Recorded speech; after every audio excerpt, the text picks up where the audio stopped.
Hold on. Are we live? We're live, baby. Dude, what happened to the intro video? What the heck? What's going on, everybody? Video, Trey Griggs, everybody. He well, listen, got the intro.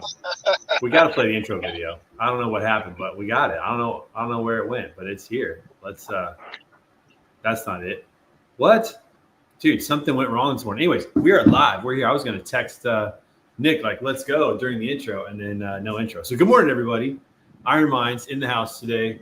Trey Griggs, my friends Pedro and Michael Lombard. Hopefully, Nick joining us here momentarily. It looks like he's getting his camera all set up, getting ready to go. What's up, gentlemen? Good morning. How's everything going? Good morning. What is the good word on this beautiful Tuesday, July 22nd, 2025? What's happening out there? Dude, let me tell you something I've been doing lately. I'm excited about this. So my good friend Dusty Holcomb, he is an incredible leader, and he's a coach. And he has a company called the Arcus Group. He does cohorts, 12 people at a time, going through some curriculum for 12 weeks. Really cool thing. But one thing that he turned me on to was this thing called the 5-Minute Journal. And it's kind of a book, but not really. Like the first 10 pages have some content, but then the rest of it are just open days. And you can see the top portion is the morning portion, the bottom portion is the night. So every morning when you get out of bed, you start with some reflections, and then at night you start with some reflections. Here's some of the things that it asks you to do. It asks you to list 3 things that you're grateful for every morning. It asks you to talk about what would make today great, so you can kind of visioneer what would be a great day today. So if you know you're going to get a workout in, it might be like, hey, a great day would be going through all the reps without getting injured, or going through all my reps and not feeling tired, or whatever it might be. If you know you got a meeting with somebody today, it might be just having a great time, or laughing with them, whatever it might be. The third thing it asks is to write down 2 daily affirmations about yourself. So I am this, I am that, which the worst voice sometimes in our life is the voice in our heads. And so that's really critical to have that in there. What's up, Nick? Good to see you, my friend. And so you start your day with, I'm grateful for, this would make it a good day, and here's who I am. And then at the end of the day, the 2 things that ask you to do is to say, what are 3 highlights from the day, and what are 2 things I learned today? And so it's just really nice, and it's nice and reflective, and it creates just a little bit of structure for people like me who maybe struggle with structure a little bit. This thing has been great. So I'm sure you can buy it on Amazon or other places. I don't know where I got it. My friend Dusty gifted this to me as being a part of his cohort, and so I got that. But that's what's new, man. That's what's going on. That's what's good. And it's been fun to do that and create a little structure in my life and kind of get going. So I just got to say, I mean, those right there are some of the habits. I know Nick talks about a lot with putting things on your schedule. When you actually put pen to paper, and I think I've mentioned it before on this show, when we look at and I'm not even talking about far away history, but recent history, probably up until, really the rise of computers, but even think about pre-World War II or World War II and before that, a lot of the reason we know what we know about certain parts of history is because people wrote things down. Like in World War I, there's countless letters, and we've learned so much we could about the First World War because of the letters people wrote. Same thing in the Civil War. In the Civil War, troops would write these letters, and people would write, right. And these letters that these just random, privates, maybe drafted soldiers, these letters that were written back in the day were works of art, literature type levels of the letters that people would write, back, whether it was to their wives or anything like that. It was very, very common to put pen to paper, writing your friends' letters, and telling that, and filling them in on what's happening, and then using and within those letters, they try to be as honest as they could. Some people maybe not so much, but so I mean, it has been common since humans ever figured out how to write to quite literally do some form of journaling. And now we're coming full circle again, where we're where there was a reason why we did it in the first place, and then we stopped doing it, and now people who are picking back up journaling again are being like, wow, this is I feel like my life is improving. Yeah, it's really healthy. There's a lot to be said about that, man. There's no doubt about it. And I think you're right. You think of letters that were written between George Washington and people of the Congress back in the day, letters that were written between lovers, between husbands and wives. Like we learned so much about history from those letters, but it also, I think, was therapeutic for them to take the time to do that, And so taking 5-10 minutes every morning just to write a couple of thoughts down, and then right before bed, writing a couple of thoughts down, man, it's been so good for me, and I'm really enjoying that. So, guys, glad I got a little bit of structure. I've been carrying a notebook around with me since I was like 5 years old. I was like Harriet the Spy when I was growing up. I've always had and I'm looking over in the corner of my office here, and I've got 2 bins full of old notebooks and journals. Yeah. I mean, given I'm always writing, but my entire first book, Through the Fire, almost all of it was written from journals. From journals, yeah. Not just journals, actually. To Michael's point, Facebook posts, notes in my note tab, just exchanges with people. Like, I remember people asking me how I remembered the course with such clarity, and I'm like, because I wrote it down.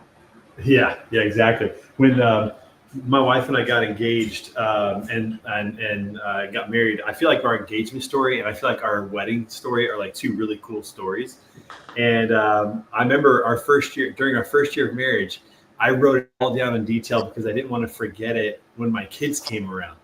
I wanted them to be able to hear the stories, but by writing it down, it made me remember it even better. And so it's really interesting to think about like what the impact of writing can do. And so it's just been really fascinating to see that and to do that. And journaling it's really just cool stuff.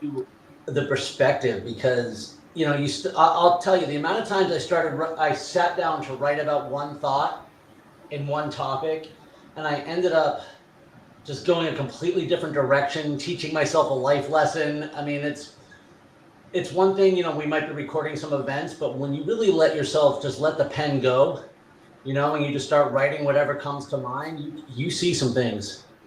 Yeah, totally. That's absolutely true, man. It's pretty powerful. So yeah, just writing those things down. Well, it's interesting too, because I recently cleaned out my office. My office was kind of a mess, and there, I just felt like I needed clarity in mind. And I thought clarity of office would really help with that. And one of the things that was in the office was on the shelf were journals that my wife and I used back before we were even married. We were just sitting there, and I'm reading through them, and it's like you read through and go, oh, that's what she was dealing with. I remember that moment in time. I was like reading through my own, and it was like really, really good to just read through those. It'll be good for our kids to pull those out of the basement when we pass away someday and read those journals. Just to remember what mom and dad were going through back in the day, whenever they were newly married or whatever. So they can also serve as reminders for you too. And I'll just say there was a place I was employed at in the past where I used to journal, and a couple of years later had an opportunity to revisit employment there, and I came across that journal, and I'm like, oh no, I was right, it was a shit show.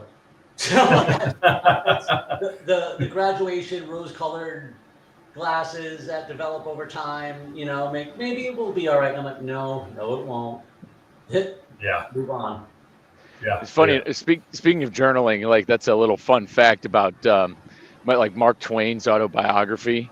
He and I don't know if it was just a troll or if it was like a slight insecurity, but when he wrote his autobiography, like it wasn't to be released for I think 100 years or something after his death, because his autobiography came out in like 2011 or 2012. I'd have to look up the exact date, but he had set it up to where it couldn't be released to the public because he wanted to make sure that everybody who possibly knew him personally was dead before it could be released. Yeah. Oh man, it's interesting. Good morning, Jessica. Good to see you. She's always with me. Jessica's on. She's a rock, man. She's a rock. Good to see you, my friend. How we talk about ourselves is important. You mentioned that with the journaling, and there's the reason why I posted that video to LinkedIn. Normally, anytime I excessively cuss, I maybe be like, I don't want to clog LinkedIn feeds. But then I realized, that video was fire, dude. I think LinkedIn needs more content, needs more motivational content like that.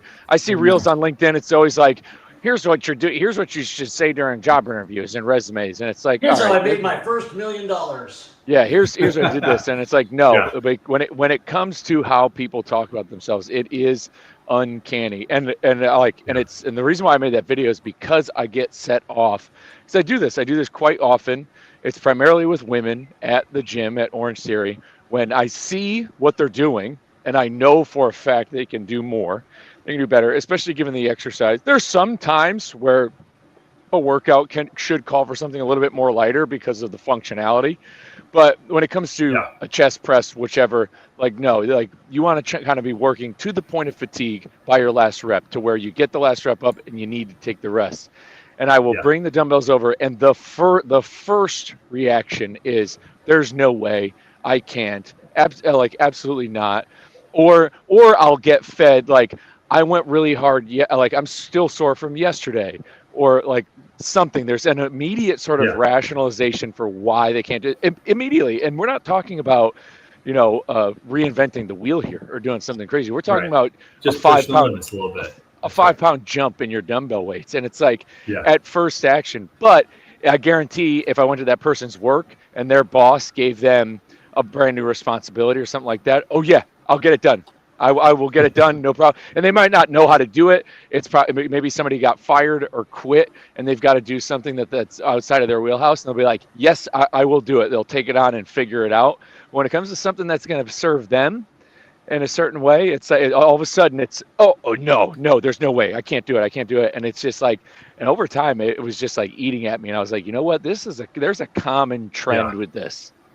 Yeah, no, you're right about that. It's so good. Let me read some of these that I've written so far, because this has been just a good exercise for me. I wrote, one day I wrote, I'm a great writer and speaker. I wrote, I am perfectly loved by God. One of them I put, I'm a child of the one true God. I'm stronger than I believe, especially when I give something to God. And one day I wrote, I'm a great father to my daughters. God loves me fully and is the perfect father, especially if somebody, had a father situation. But here's what I'm also doing is I'm going to try to trick myself. So here's what I wrote yesterday. I wrote, I'm a great marketer, but then I wrote, and this is hilarious, I'm a great driver of the golf ball. because I'm not a great driver of the golf ball right now, but I'm going to stop telling myself that. I'm going to stop telling myself that I'm not a great driver of the golf ball. I'm going to try to see if that changes. I complain about all the things that are wrong with me every single day when I'm like, oh, my stride sucks because of this and blah, blah, blah. And that's the run I have. That's what's in my head. I absolutely believe in visualization. I believe in intention. I believe in positive thinking. I mean, there's so much more untapped power that I think most of us, self included, is even willing to believe. I even write about it when I talk about visualizing for the Boston Marathon the first time, and how even though it was 18 degrees and sleeting, I literally did not know how to quit it. My brain couldn't function that way because I had visualized finishing so many times for so long. Yeah. It's just incredible why I don't do that in every other aspect of my life. Yeah. And it's funny, whenever I talk about my golf game, I always say, oh, my driver's my worst club in the bag. I can't get off the tee. I can't hit the golf ball. I can't drive the ball. It's always I can't, or it's terrible. And I'm never trying to affirm myself and change the conversation in my head, which I know this is silly. It's just golf. Who cares, right?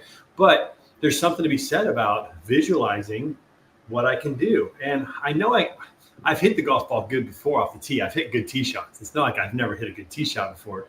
It's just that I've convinced myself that I'm a bad driver of the golf ball. So I decided I'm going to see if I can trick myself and change that and start talking positively about how I drive the golf ball. And, we'll see what happens when I get back on the golf course, if I can keep that momentum going. I plan to keep that going and keep telling myself good things. But, people who are successful have positive conversations in their mind. And man, what we say to ourselves is more important than what other people say to us, and so often we self-destruct internally. We talk down about and talk bad about ourselves more than anybody ever talks bad about us. And those conversations are the most important ones.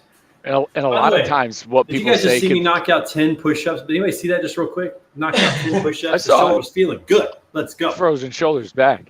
But and I'd go as far to say, a lot of times when people say certain things, that can fire you up. Like if somebody tells you, like in a lot of ways, if somebody tells me I can't do something, you're almost more inclined to say, oh no, this is, I'd say a lot of people are wired that when they're told that they can't do something, that'll fire them up to be able to do it. There's a Napoleon quote straight out of the GOAT himself, whereas he says the moral is to the physical as 3 is to 1.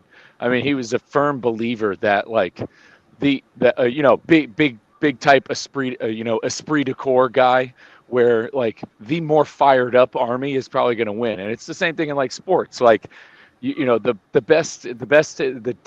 you are fired up by the 2-minute warning of the fourth quarter to where you feel just as good and you are just as excited as when as the first kickoff, like that's going to carry, that could carry you to winning the game, really. Like the more fired up person, the person who's that confident is going to win. Dude, let me tell you about that. So I'm watching the Netflix series Quarterback, which is produced by Patrick Mahomes and Peyton Manning. And it follows the pattern of three quarterbacks, or the path of three quarterbacks during a season. So it followed Jared Goff of the Detroit Lions last season. I mean, listen, they were so beat up on defense. They had so many injuries on defense, but their coach kept saying, we're going to go in and we're going to attack and we're going to win these games. And there was one game in particular, I would have just watched it, where in the week leading up to the game, knowing that their defense was depleted and that they were bringing in guys off the street to try to play, he looked Jared Goff in the eyes in front of the entire team and said, it's all on you this week. You got to be an animal this week and get after it. And the Detroit Lions last year went 15-2 in the regular season. And I guarantee you, they won games last year that they should not have won because of their mindset, because of how they were talking to themselves and how they were talking to each other, and that attack mentality and I can mentality and we will mentality. And man, those things are powerful. Those are big differences. It was cool to watch that, to see, their coach Dan Campbell, who's very big on just positive affirmations and how you talk to yourself, how do we talk to each other. And man, it was cool to see, man. It was really cool to see the power of that. And it's not like a fake it till you make it, because that's what people think. They're like, you fake it till you make it. It's like, no, it has everything to do with actually starting to believe it. I even talked about that at my talk, where I talk about the self-belief. And you have to believe it first. And sometimes it's not faking it till you make it. It's telling yourself the story until you start to believe it. And I mean, why not? I've been telling myself I suck for 46 years. Why can't I change it a little bit? That's right. That's right. We have control. Nobody's telling us what to say to ourselves. We have control over what we say to ourselves and how we talk about it. Hey, I wanted to switch over to Pedro. Pedro, you're out there crushing it this morning with the walk. And before we hopped on here, we were backstage. You were talking about how your journey is going with your fitness and with your weight loss goals. I'm curious, have you been journaling anything about this and about how you feel and about what's going on? Has that happened yet for you? No, man. I used to journal when I was younger, like, I don't know, before adulthood, but I kind of lost it, man. So no, I haven't been journaling anything, man. Listen, I'm a diagnosed narcissist. I do not need to write anything down to pump myself up.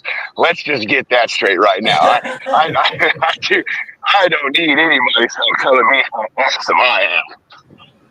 Well, maybe you can write some things down just to talk about how you feel on this journey, so you can reflect on it and look back on it later on. But man, dude, I'm excited. Oh no, that's a good one. I haven't thought about that. We were just talking about how, you've reached the place where you're right at where Lombard was back in the day when he really started his journey and moved where he's going. Like, there's got to be some encouragement, some excitement, like just knowing where you've come so far on this journey and the fuel to just keep going and keep moving along. So we're excited for you, man, this morning.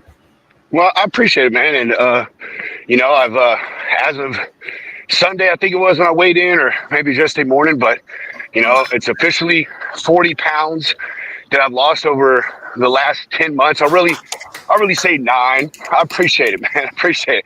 I'll say 9 because it was, I think, September when I actually got with Lombard and, started getting his help and stuff. But, saying that this is where he was when he started his journey, coincidentally, when I was an OTR driver, I had started my fitness journey the first time. I remember when I went to my interview with PFG, and I was 279 pounds. I don't know why after all this time I remember that, but I do. And that weight was the realization back then in 2010 that said, wow, man, you're really on a bad path. You're like mid-20s. You're not going to live a long, healthy life if you stay this way. So it's kind of a surreal thing for me, because here this weight, this new weight, which was the shocking weight to me over a decade ago, was a goal for me when I started this, not too long or 9 months ago. Was, man, if I can just get back down into the 270 range, like that'd be great. I know I can do it from there. And so now that I'm here, it's not it's just that's right. Yeah, exactly, man. And now it's motivating myself to push on to the next one, man. Just keep going. And go ahead, Trey. Let me encourage you to remove a couple of words from your vocabulary. All right. Let me encourage you to remove the word if. Not if, but when. Think about when instead of if. Not can, but will. Don't think about what you can do. Think about what you will do. Man, like just a change in some of those words. And there is changes no pride. everything. Do or do not. You do it or you don't. That's right. So good. Just, man, that's just a little change of the words, man. But Pedro, man, congratulations, dude. So excited for you, bro. No, I appreciate it, man. And this is a testament also to our tribe, man. Like when people ask me how I'm able to do this, I give credit to myself, but man, I've tried this before over the last 10 or 15 years, and I've failed. And I have said repeatedly that I really accredit this journey and my success and my continuing to want to do it with the people that I'm around and that I have in my life in the form of Iron Minds here, both here, the Slack group that I have with Lombard, talked about that a lot. So, thank you to you guys for being behind me, man, and keep pushing me and, giving me that congratulations, because it's one thing to congratulate yourself on a success, but let's be honest, we all like affirmation from our peers too, Yeah, well, let's really be honest. I mean, there have been many weeks where the only workout that I got that week was Tuesday morning on Iron Minds. For whatever reason, whether I was in a bad place mentally or maybe I was busy or whatever it was, this was the only workout that I got. And the reason that I got it was because I knew you guys were counting on me. And that's powerful, just to have people who are counting on you and you don't want to let them down. Because I heard this week, and I can't remember who mentioned it, who might be one of you guys, but we let ourselves down all the time. But it's a lot harder to let someone else down because of that peer pressure. So having that tribe of people who are expecting you to show up, there's a little pressure in that, and so that builds the habit. It's like if people expect you to be at the gym, you'll go to the gym, even if you don't do anything. And after a while, you start doing stuff. And after a while, you get in a rhythm, and then it starts to feel really good. So, I mean, just the fact that we do this once a week has been the thing that has kept me going, even if it's just one workout a week. It's powerful, to have that community. It's powerful to have that in your life. As Lombard brought up a couple of weeks ago, it's not just the accountability, but the tribe sharpens you. I mean, we're we've got our message group with Alex Bates and myself and Michael, and whether or not we're getting on Alex to make sure he's getting his training in, or Michael's on me about clipping in or nutrition, where it's a mechanism of improvement, and one that honestly I didn't lean into. I was talking about it last night, how my fitness path and how my relationship with fitness evolved. And when it took losing it for me to want it back, it took me being overweight too. And when Michael was talking about the people in his class and their instinctual answer to say no, I can't. I mean, I was me when I was 240 pounds sitting on the couch. I was like, I can't. And it was a simple thing of saying, I can't exercise. I can't go to the gym. I can't this, because of all the excuses of comfort that I had created in my life, that I started to believe it. I honestly believed I would never run again, because that's the story I told myself over and over and over again. And it just needs something to break the chain. For me, it was a big splash or a big why, but sometimes it's, leaning into that community and just finding other people who are just one step ahead of where you are. Yeah, look at this. I love this. Jessica said, funny as being someone on this side, she's watching the show. I feel the same. Y'all count on me to be here at least to give you a good morning. We do, Jessica. We love it. We do. The one a week keeps me committed. I'm telling you, it's great. Like that's what it's all about. And let's speak some affirmations. We're gonna have 100 people watching this show live within the next 2 months. We're gonna have 100 people watching this show live in the next 2 months. We're gonna promote this thing. We're gonna keep growing this community and do a better job of marketing it. and we're going to get more people involved in this tribe who are going to take that 1 week step, 1 week challenge, and see what that turns into. Show up for one another. So we got a lot of good things coming, which is great. Hey, let me tell you something else along the lines of I can and I will. Okay. So many of you guys know I run a golf tournament called the Post and Pray Classic, and I'm going to be taking that to other conferences now. It's going to be the Women in Trucking, I believe. I'm talking to Manifest about doing 2 tournaments down there, and I'm working on getting up to 6 to 8 golf tournaments a year in the industry and bringing people together and having fun. And I've always wanted to build technology, and I've thought through like, how can I manage all these golf tournaments by myself and build technology? And I ran across, I had a friend, actually our friend Gabe Pankman up in Fargo, North Dakota. He recommended this application called Base 44. And I started looking into it and started playing around with it. And guys, listen, I'm telling you, I have created a platform for not only me managing golf tournaments, but for the golfers and the sponsors to participate in the tournament as well. And I'll be honest, I never thought I was actually going to build a piece of technology. Now, I'm not a coder. I can't take credit for that, but I built this thing. Look at this. This is the application right here. And in this, you got your profile. There's a community application where you can have some community feeds and talk trash to one another. You can put your scores in here, but you can sign up for a tournament. And look at all these admin features I built down here of things I can manage down here on the right. And this is something that I did over the last 2 weeks, put this thing together using a software that helps me to do it. And it's like, it's so cool to say, yeah, I didn't code this, but I built this. Like I imagine this, and this is now my platform that I'm going to be using. People can sign up for tournaments here. So when you're looking for a tournament, you can sign up for it. So for example, clicking right here, go into this tournament. I've already signed up for it, but you can register another player. You can become a sponsor right in here. All the details to the tournament, the sponsors that are currently signed up. Shout out to our friends over at 3PL Systems and Revenova and Tyson Lawrence Coaching. But all this it's just all right here.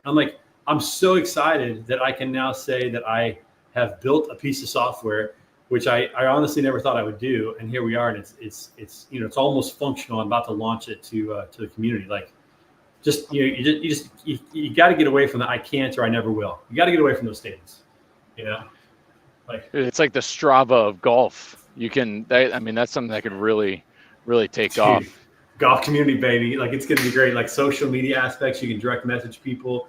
You can sign up for tournaments. You can trash talk. If you're a sponsor and you want some swag, but you don't even know what to order, there's a place where sponsors can order swag, custom swag with their logo on it, and I'll order it for them.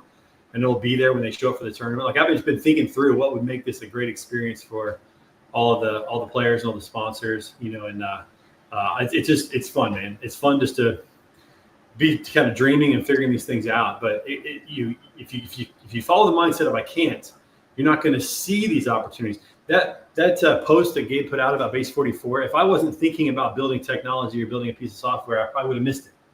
But I was already thinking, I got to build something to help me manage this. I got to figure it out. And it came along, and I jumped on it, and it worked out. So get rid of that I can't mentality and move it to I will. I will do this. And you don't know when, you don't even know how. I didn't know I was going to be able to build a piece of software, but the right tool came along, and I was able to do it. And now it's real. So I love that. Love that. Yeah, once you start having the I can conversations, you're going to start having them with other people. Those people are going to guide you to exactly who you need to talk to build it. It opens the doors. Because if you keep saying I can't, if you've convinced yourself, you've already shut the door, so it's never going to happen. But as you keep talking about it, people, they call it manifesting and stuff, and people sometimes giggle at that term. But there's really truth to it, to where when you start putting those things out into the universe, that energy, again, we believe that, if Wi-Fi can carry a signal, like when it comes to signals, like Wi-Fi itself, like we believe that apparently Wi-Fi can just shoot out a beam and the computer picks up the internet. Humans are no different. There's an energy that we put out there that that other people in the universe is going to receive, and people can feel that energy when it goes out there. And when that energy goes out there, the universe is going to respond in a certain way that's going to make it happen. But if the energy you're putting out is negative, then unfortunately that's what you're going to get in return.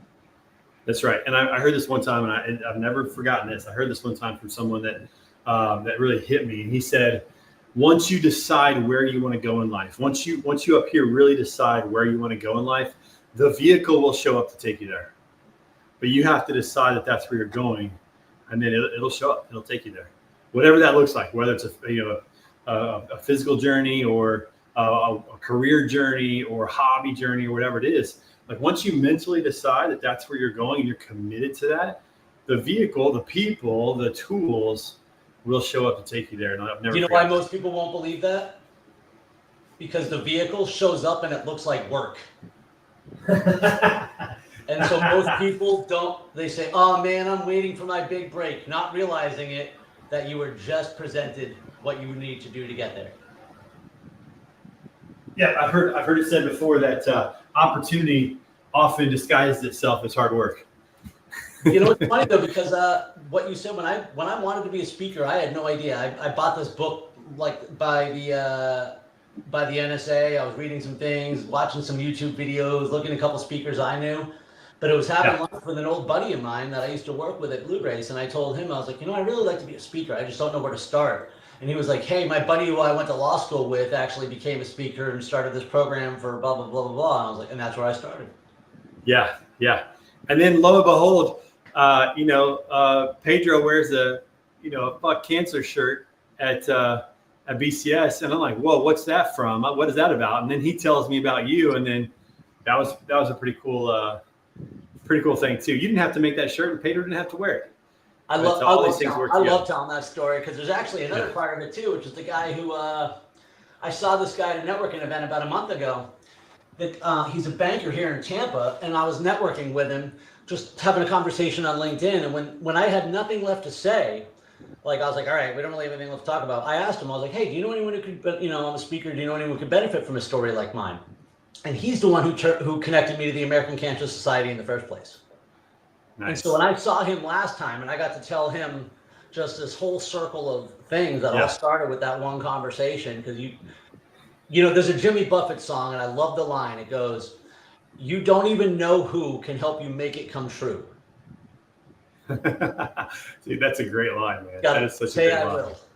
So good. All right, well, let's finish with that, boys. So opportunity often disguises itself as hard work. Change the conversation in your mind. Get rid of the ifs.